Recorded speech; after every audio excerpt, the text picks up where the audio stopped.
La noche de ayer. Que ella se haya quedado pensando, esto lo puedo aplicar en tal cosa, esto no me sirve, esto es una pérdida de tiempo, esto no se me había ocurrido hacerlo de tal manera, algo que, alguna reflexión con lo que se hayan quedado en él. Por favor.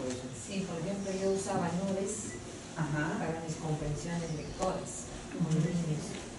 Nos sacábamos de ahí algún conflicto, mayormente de fábulas, por decir, entre la hormiga, el conflicto que había en la hormiga, el conflicto que había en el cerdito y así. Y entonces sacábamos una solución ganar-ganar. Pero ahora con lo que ustedes nos explican de las ramas, veo que también puedo aplicar rama y nube al mismo tiempo. Claro. Primero rama, en forma literal, tal como lo estamos haciendo, y después complementar con la nube. Entonces, para mí ha sido genial porque se podía evidenciar el trabajo con la rama frente a una lectura, ¿no? Que no necesariamente se aplica solo a las matemáticas, como bueno, en capacitaciones anteriores yo me había ido con esa idea de que para comprensión lectora más prudente es trabajar con nubes. Pero ahorita ya he cambiado totalmente de pensamiento porque no es necesario una rama y luego de repente reforzar con una nube. Así que me ha servido mucho esa reflexión. Qué bueno. He podido lograr con esta capacitación reflexionar respecto a la rama. Bien, muy bien. ¿Alguien más? Cuéntame. Sí, bueno, para mí, bueno, primera vez que lo estamos aplicando. Nancy. Primera vez que lo voy a aplicar, ¿ya? Si bien es cierto, me va a ayudar con lo que es con mis niños de 5 años, yo trabajo con 5 años, pero también estaba haciendo la reflexión anoche de que esto me va a servir para ayudar a mi hija. Mi hija está en 6º grado y si bien es cierto, a veces hay algunas dificultades cuando estudiamos para sus exámenes y todo, ¿no? Entonces esto creo que me va a servir mucho para poder ayudarla a ella, ¿no? Y que tenga un mejor pensamiento crítico. Ok, muy bien. Muy bien. ¿Alguien más? Sí. Bueno, buenos días con todos. El día de ayer y anoche reflexionando, me puse la computadora y empecé a ver todos los planes de trabajo que nos pide la UGEL para gestionar el año 2014. Son como 15 planes de trabajo, de los cuales solamente son documentos mero burocráticos que cumplo en entregar, y muchas veces nadie se compromete, ni yo mismo sé por dónde parto ni a dónde llego. Y en un colegio, con el caso mío que tengo inicial, primaria, secundaria, un promedio de 2.000 alumnos, con cerca de 80 docentes a mi cargo, en los 3 niveles con 2 directores, me ponía a pensar un conflicto bárbaro el querer darlo un cuerpo de proyecto ambicioso a cada uno de sus planes, de tal manera que buscaba en internet información acá, información allá, y se me hacía un nudo, ¿no? De tal manera que partí por el plan anual de trabajo, que es de este año, porque eso sí le tengo que hacer durante el año, porque hay actividades, y darle el sistema de este proyecto ambicioso, cómo reformularlo o hacerlo y empezar a trabajar. Ahí me venía la idea, los de iniciales se comprometerán, los de primaria lo harán, estas actividades funcionarán, ¿cómo serán? Entonces, eso es un acto de reflexión que hoy día me he levantado también temprano y ser el segundo en llegar acá. Qué bueno, ya la reflexión nos mueve al cambio de conciencia, la sobre-reflexión. Muy bien. ¿Alguien más? Sí. Bueno, yo soy también profesora inicial y ¿Tu nombre? Isela. A la reflexión que he llegado es que lo estuve aplicando con niños de 5 años Y después de más de 14 años, vuelvo a trabajar con un niño de 3 años. Al inicio dije, oh Dios mío, ¿qué es esto? Y me pongo a pensar y digo, ¿por qué no lo puedo aplicar con ellos? A lo que rescaté ayer es que empezar ese trabajo haciéndolo solamente con causa y efecto en 2 partes. Y progresivamente, dependiendo de la respuesta que den ellos, puedo ir avanzando, ¿no? Entonces, es algo que me ha llevado a la reflexión y que lo voy a aplicar en mi aula con mis niños. Claro. Y tú, me parece que tu reflexión es muy rica en el sentido de, tú conoces perfectamente bien las características de los niños de 3 años de edad.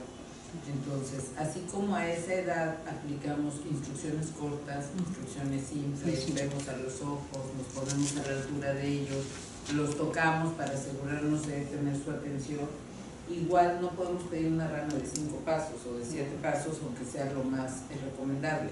Con ellos es simple, causa-efecto, causa-efecto, ¿qué va a pasar si esto? O ¿por qué pasó esto? ¿Cuál fue la causa? ¿Cuál fue la causa? ¿Cuál fue la causa?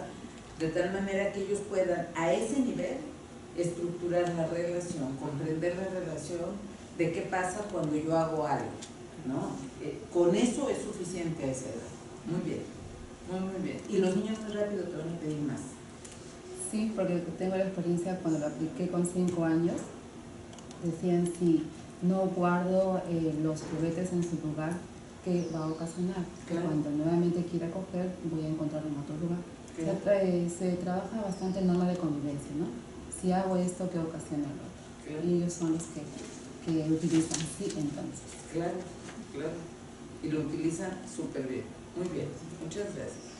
Sergio, había levantado la mano. Pues sí, yo reflexionaba sobre que la rama es una herramienta muy importante porque va a ayudar a los niños en su autoestima. Porque, o sea, en la aplicación de esta herramienta vamos a ver de que los niños ya no van a uniformizar su conocimiento, su opinión. El niño va a sentir que su opinión es válida.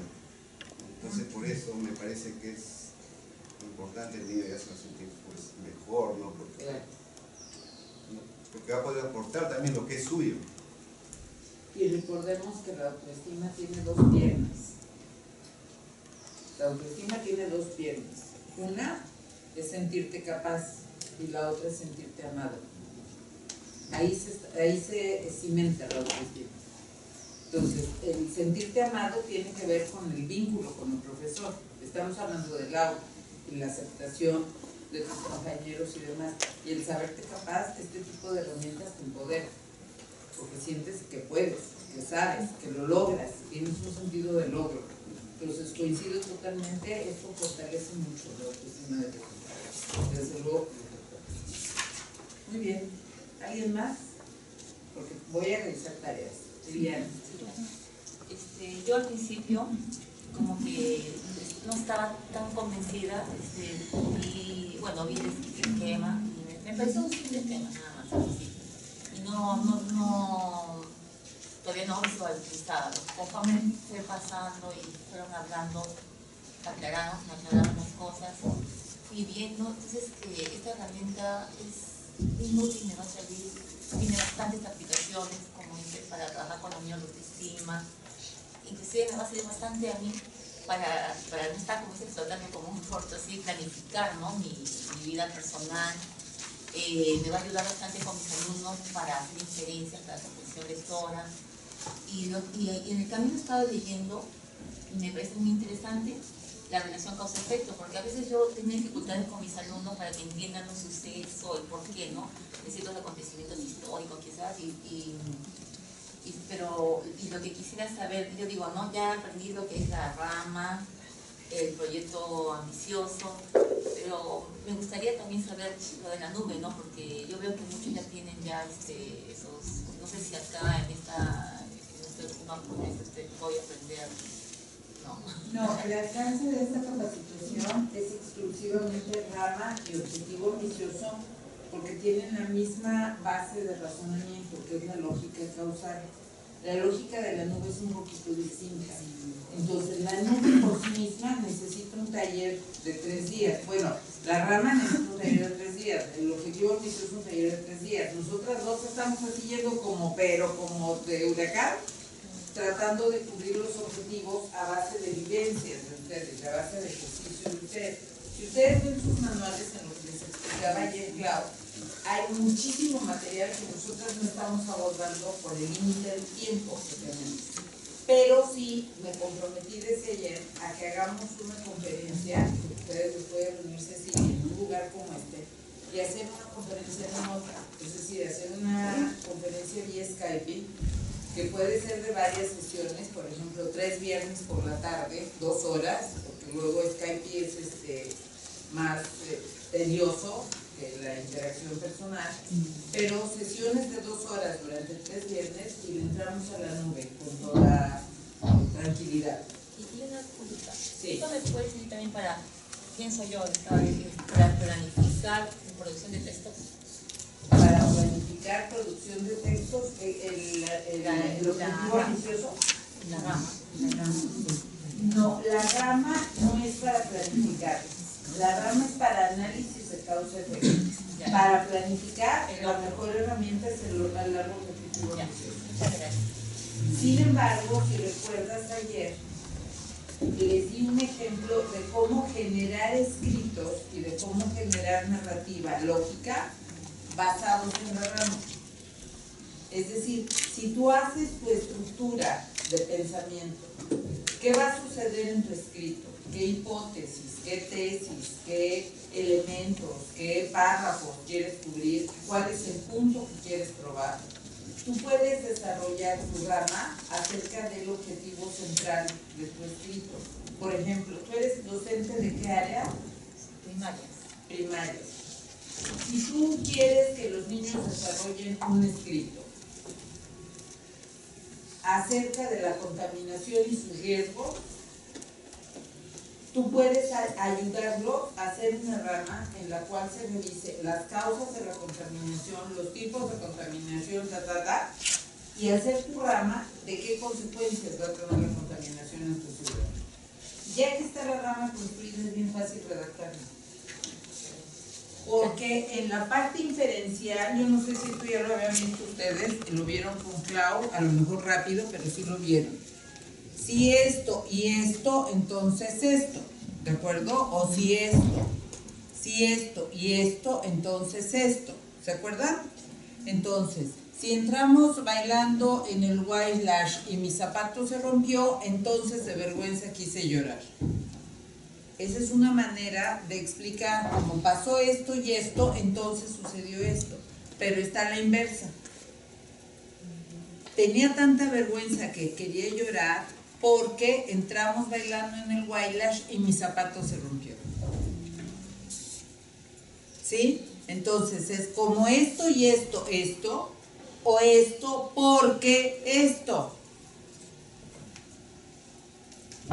De las dos maneras la narrativa está fundamentada.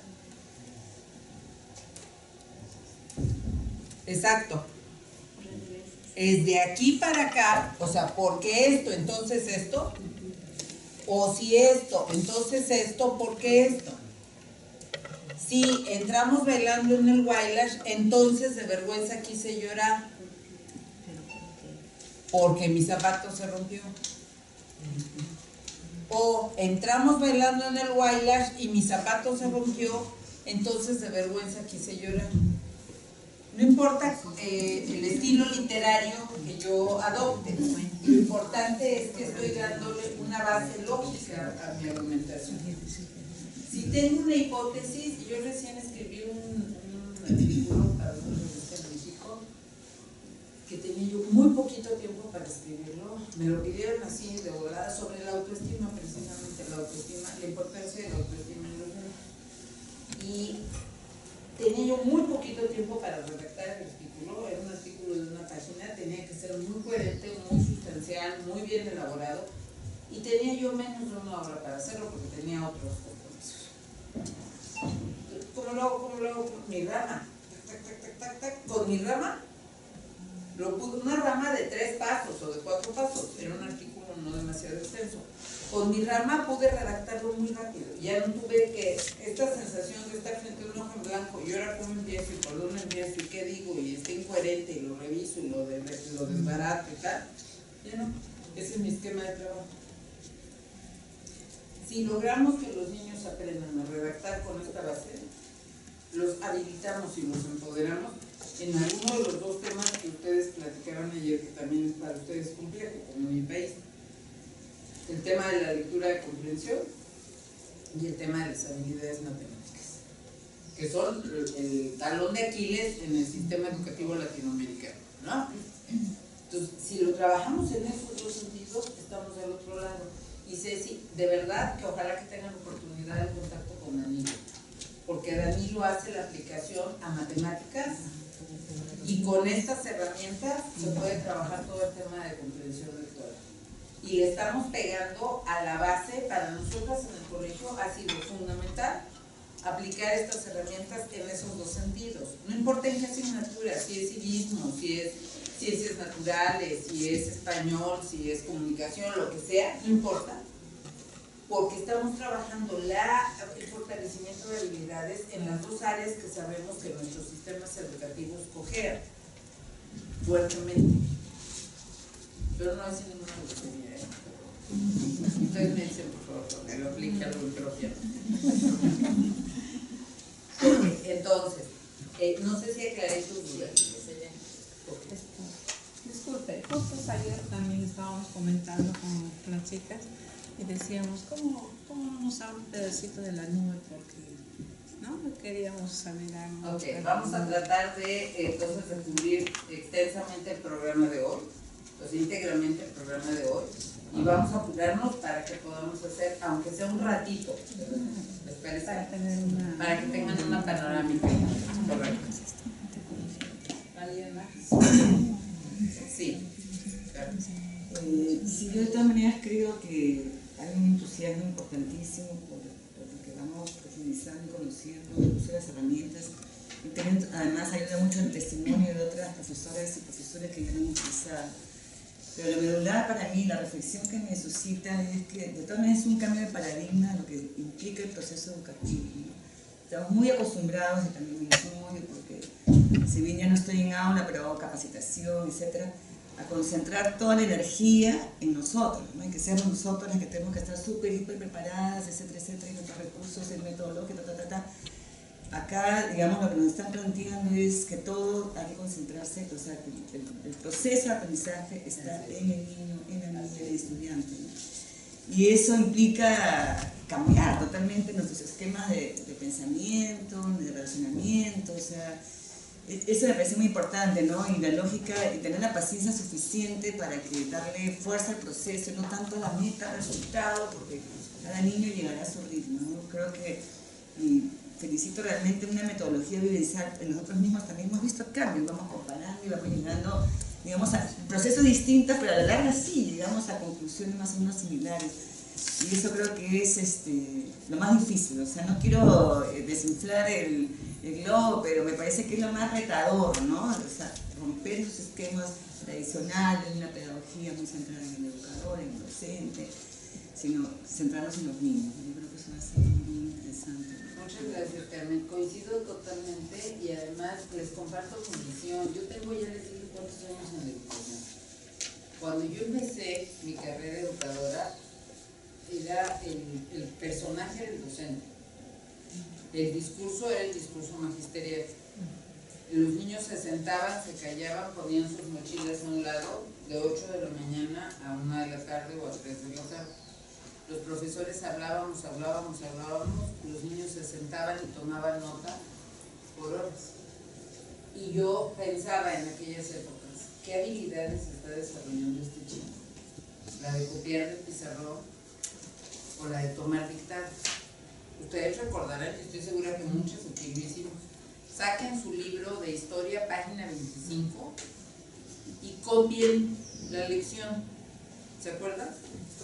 Digo, estoy segura que lo vivimos como alumnos y que muchos de nosotros lo hicimos.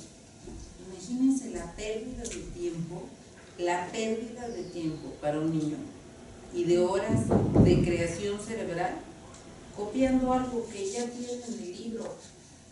¿Para qué? Si ya está escrito, ¿para qué lo copia a su cuaderno?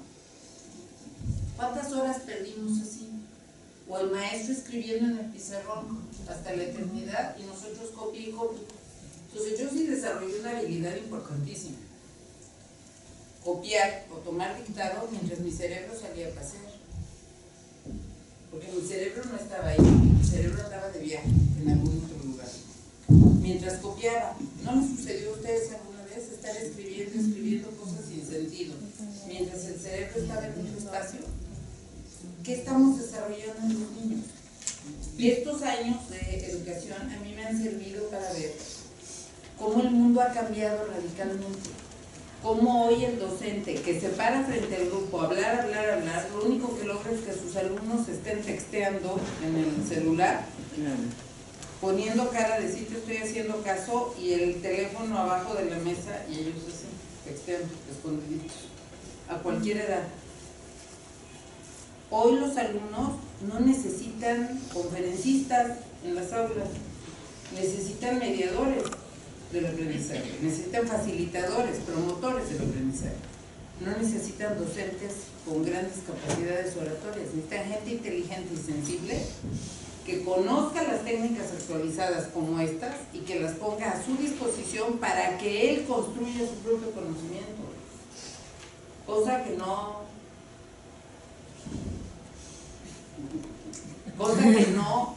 consideramos actualmente. Entonces, qué bueno que Carmen hace esta reflexión, porque yo pienso, hoy todavía veo en mi país muchos docentes resistentes al cambio, muchos docentes estacionados en el paradigma de la educación tradicional, poco dispuestos a adoptar otras metodologías del aprendizaje y a transferir el centro del proceso al alumno, que es donde siempre debió de haber estado, no en el maestro, no es el aprendizaje centrado en el maestro. Hoy el debate de los escritores de pedagogía es enseñanza, aprendizaje o aprendizaje.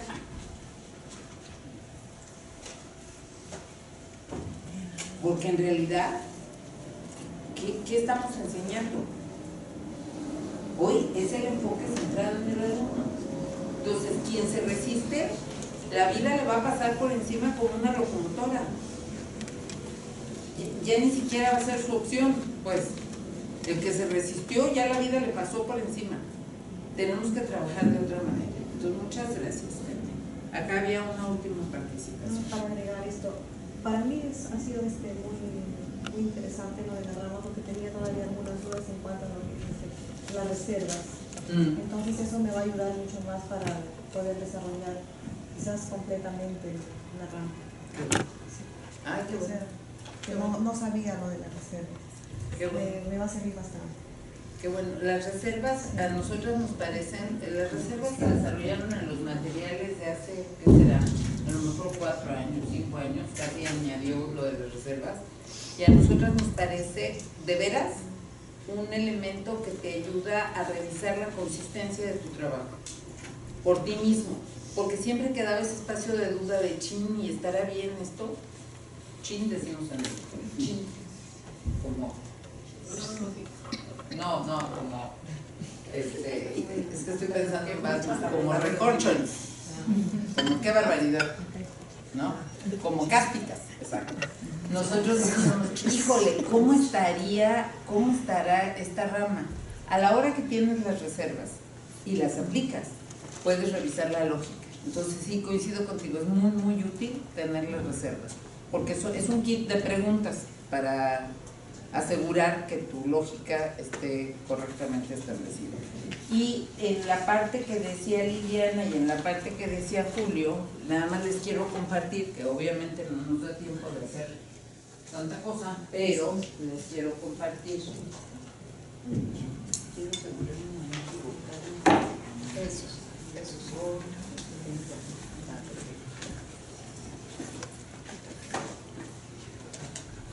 Yo les decía ayer del libro que yo llevo como base en una parte de mi curso, ¿se acuerdan? ¿Se acuerdan qué libro era? Ahí lo tienen, La meta. No, en mi curso de planeación de vida y carrera yo abordo una parte del temario con un libro que se llama El hombre en busca de sentido, de Víctor Frank. Víctor Frank, les voy a resumir el chisme, médico, psiquiatra vienés, judío, que queda atrapado en un dilema en la Segunda Guerra Mundial, porque a él le habían dado una visa para enseñar, una visa de trabajo para enseñar en la Universidad de Harvard, en Estados Unidos, y llevarse a su esposa. Pero sus padres ya estaban viejos y enfermos, y él decía, me voy o no me voy, me voy o no me voy, no me puedo ir. Sale a caminar pensando qué hacer, y se topa con una piedra de una sinagoga destruida por los nazis, y en el pedazo de piedra que él encuentra dice, honrarás a tus padres, y él lo toma como una señal y dice, aquí está la señal, yo me quedo con mis padres, no los puedo abandonar, quién sabe qué pase, todavía nadie sabía lo que iba a pasar en el Holocausto, y entonces mejor me quedo. Lo pescan a él, a su esposa embarazada, a sus padres, a un hermano, a la familia del hermano, y solo una hermana logra escapar a Australia con su familia y se queda allá. Pero todo el resto de la familia va a dar a los campos de concentración. Y él, en los campos de concentración, vive las experiencias más terroríficas, indignas, dolorosas que nos podamos imaginar. Y él, como médico, asume la postura de decir, como médico psiquiatra, asume la postura de investigador y de científico.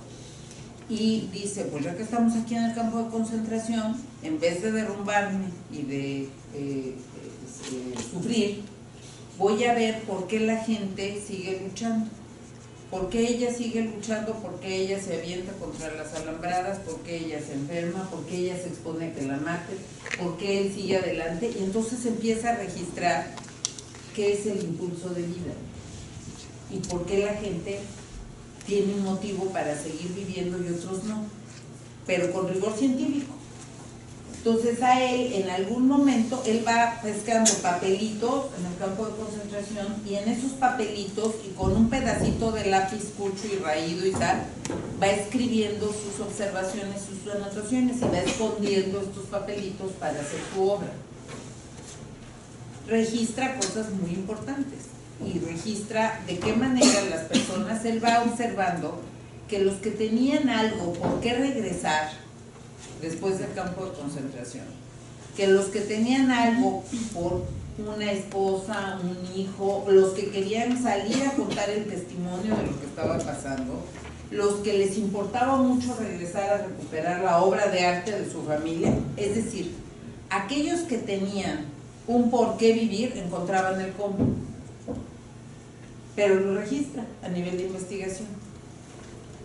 Y entonces él crea, a base de esta experiencia en el campo de concentración, crea la logoterapia, que es la terapia basada en el darle un significado a nuestra existencia, la terapia basada en el sentido de nuestra existencia.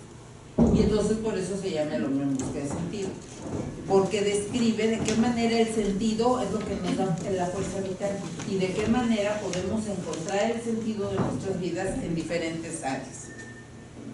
Y él, una de las cosas que dice es, no importa cómo son las circunstancias yo no las puedo controlar, pero en toda circunstancia puedo controlar mi respuesta a eso. Y entonces él decía, cuando lo obligaban a limpiar las botas de los nazis con la lengua, las botas llenas de lodo de los nazis, de barro de los nazis, a él y a otros prisioneros, desnudos, en el piso, con la lengua, los obligaban a limpiar las botas. Él decía, que imagínense ustedes por favor la experiencia y cómo nos sentiríamos cualquiera de nosotros en una vivencia así. Y él decía, yo no puedo evitar esto, porque al primero que alegaba, le daban un tiro. Yo no puedo evitar esto. ¿Qué sí puedo evitar? Sentirme humillado por esto. Porque la humillación es una decisión mía, no de mi captor. el sentirme víctima, el sentirme invalidado, el sentirme dolido, el sentirme maltratado, el sentirme lastimado, el sentir que me roban la dignidad, se necesita mi permiso. Esto no depende de quién lo está haciendo, esto depende de cómo lo decida vivir yo. Y con esta base crea la logoterapia, que se denomina la tercera escuela vienesa de la psicología. En su vida personal, Viktor Frankl logra sobrevivir el campo de concentración, se da cuenta que la gente que enferma y muere es la gente que pierde la voluntad de vivir, que muere más rápido que otros. Él logra sobrevivir el campo de concentración, pero mientras está en el campo de concentración se va enterando que su esposa la hicieron abortar, que murió el bebé, que mataron a su esposa, que mataron a sus padres, su padre muere finalmente en el campo de concentración, a su madre la matan, su padre muere, matan al hermano, matan a la cuñada, matan a los hijos, se queda sin nadie. Es decir, es alguien que nos da un testimonio de vida, de supervivencia, de esperanza y de sentido desde el infierno. No de la teoría, ¿no? Yo creo que la vida debe ser así, no. Desde las vivencias más oscuras y dolorosas, le ofrece este regalo a la humanidad. Eso es lo que dice el libro, más o menos. Les estoy resumiendo, y de veras ojalá que lo lean algún día, porque es una obra muy interesante. Es un libro chiquito, muy rico, y que ahora ya es un clásico en el comportamiento humano. Yo hago que mis chicos de prepa lean esto, porque si ustedes tienen contacto con chicos de prepa, todo es aburrido, todo es X, nada es suficiente, qué horror, y eso para qué, y por qué vamos a leer, y eso qué, y eso qué, ¿eh? Entonces es uno de los textos que ellos tienen que leer. Para asegurarme, les platicaba ayer un poquito en respuesta a lo que pide Liliana, o a lo que plantea Julio. Hay tramos de la obra en donde yo les pido, yo les decía ayer, lo primero que pido es un mapa mental para clasificar, que no es de Goldratt, el mapa mental de quién es, de Tony Buzan. El mapa mental es para clasificar la información, no es análisis. Es una recopilación de información que me permite organizar los datos de toda la obra, tener como una panorámica general. Y después elijo en las partes de la obra en dónde voy a aplicar ramas, dónde hay procesos que me interesa que ellos analicen la lógica, en dónde voy a usar la nube cuando hay conflictos entre los personajes, o sea, interpersonales, o conflictos intrapersonales. ¿Quién me dice qué es uno y qué es el otro? Dentro de nosotros. Dentro. ¿Me voy al campo de concentración o me voy a Estados Unidos? Ese es un conflicto intrapersonal. El nazi quiere que le limpie las botas con la lengua y yo no quiero limpiarle las botas con la lengua. ¿Ese qué es? Interpersonal. Entonces, la nube me sirve para que ellos revisen en el texto los conflictos inter e intrapersonales. Y el objetivo ambicioso, el árbol de objetivo ambicioso, me sirve para planeación.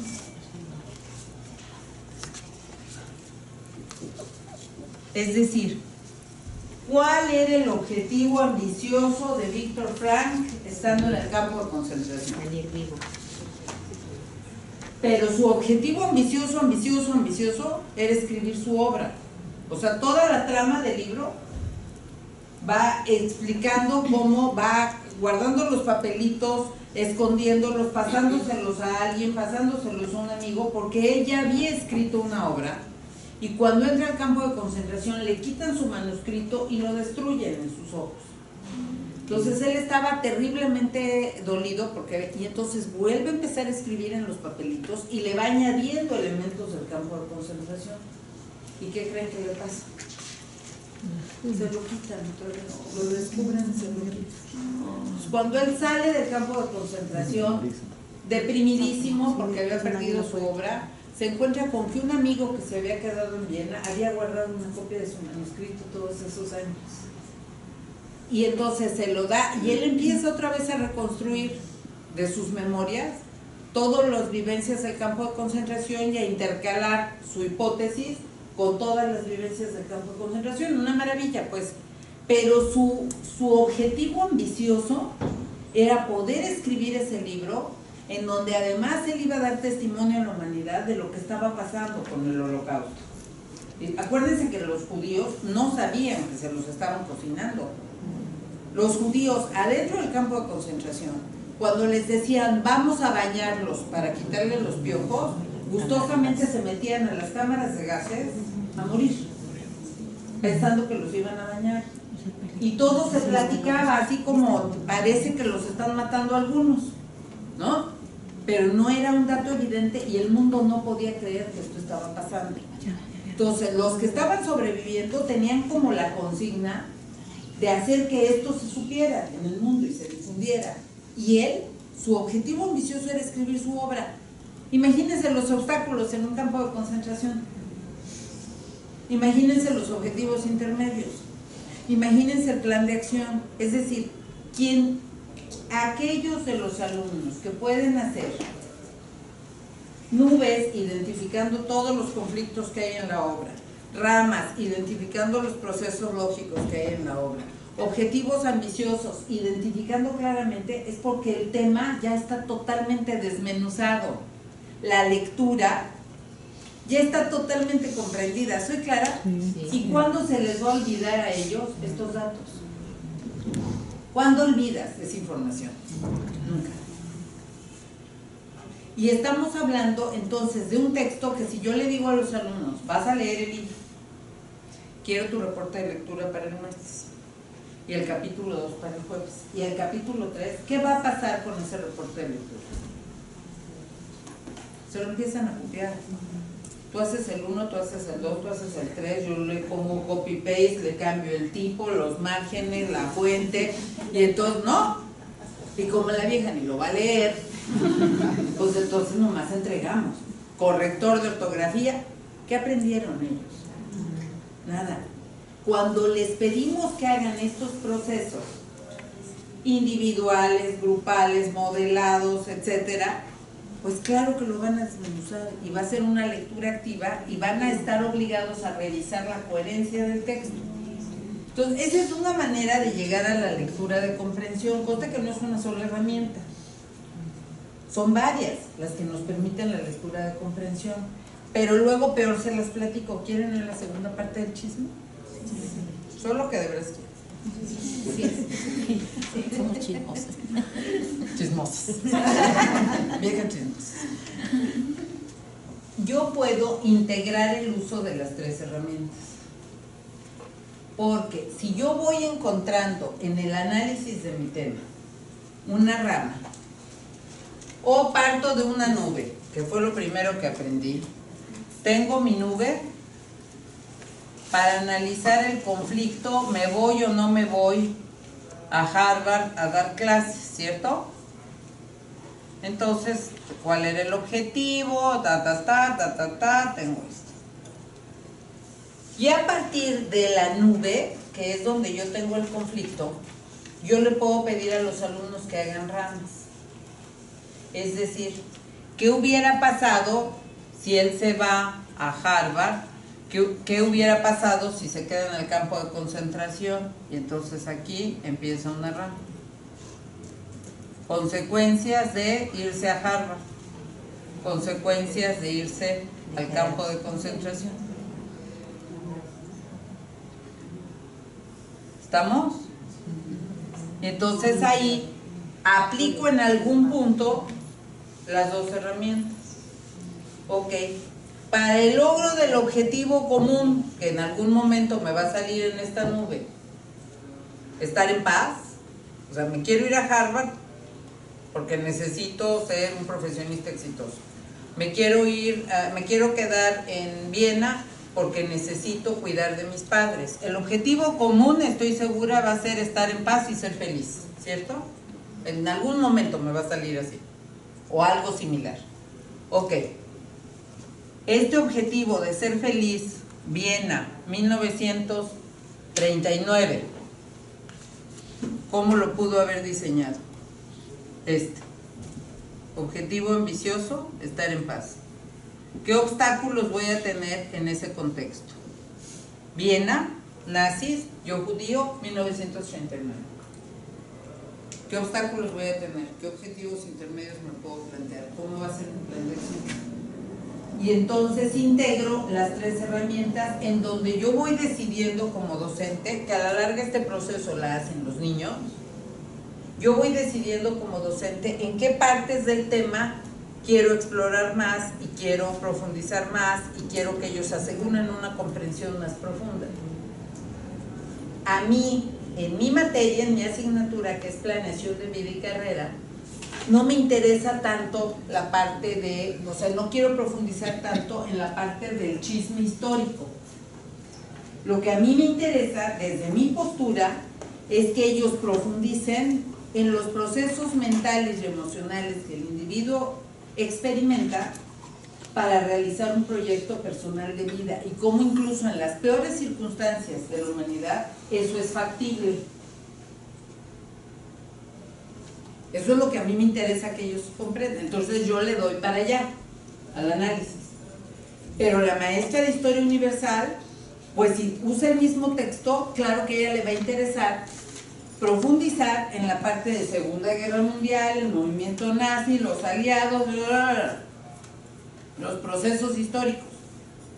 Pero al maestro de computación le va a interesar más profundizar en cómo hacer la presentación en PowerPoint, cómo poderlo compartir en un blog, cómo. Y entonces, un solo texto, un solo tema, un solo elemento nos puede servir para múltiples fines con diferentes intencionalidades. Entonces, la Caperucita Roja puede tener ramas, nubes y árboles. Y puede tener dibujitos o puede tener un escrito argumentativo. Entonces sí podemos manejar el matiz, la dosis y la diferente gama de herramientas que tenemos a nuestra disposición para abordar la comprensión de un texto. ¿Cuál es el objetivo?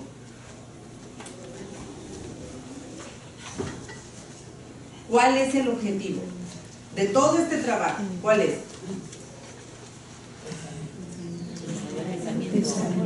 Pensamiento crítico.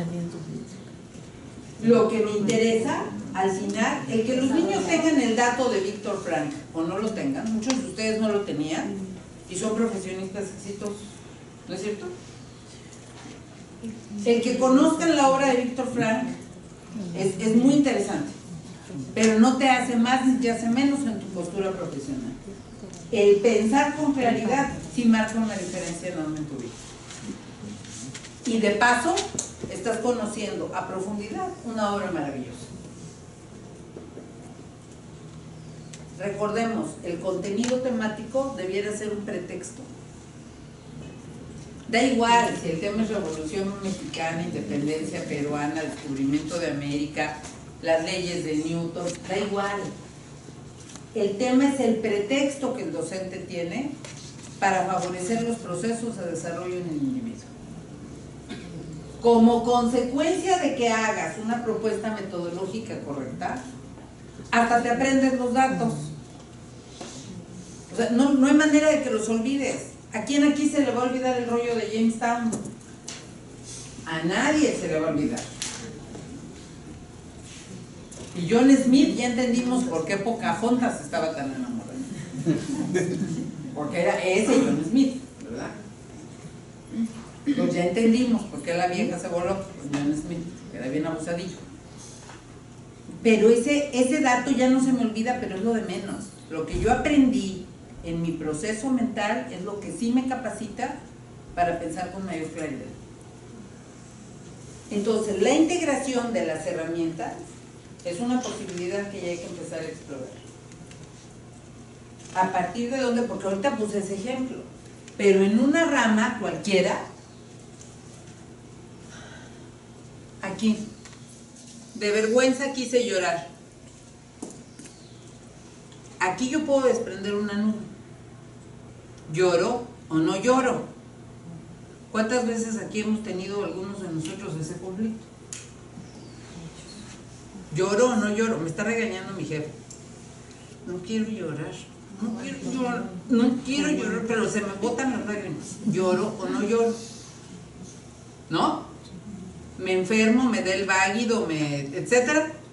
Por no llorar.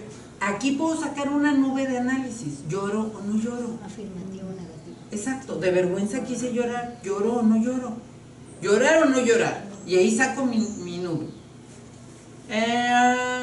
Toda la gente me observaba. Es el aniversario de las fiestas patrias. Estamos bailando. De vergüenza seguí bailando.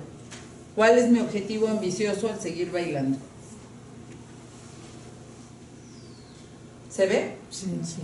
Es decir, de todos los elementos de la rama, de todos los elementos de la nube, de todos los elementos del objetivo ambicioso, puedo irme encontrando oportunidades de utilizar de manera combinada herramientas.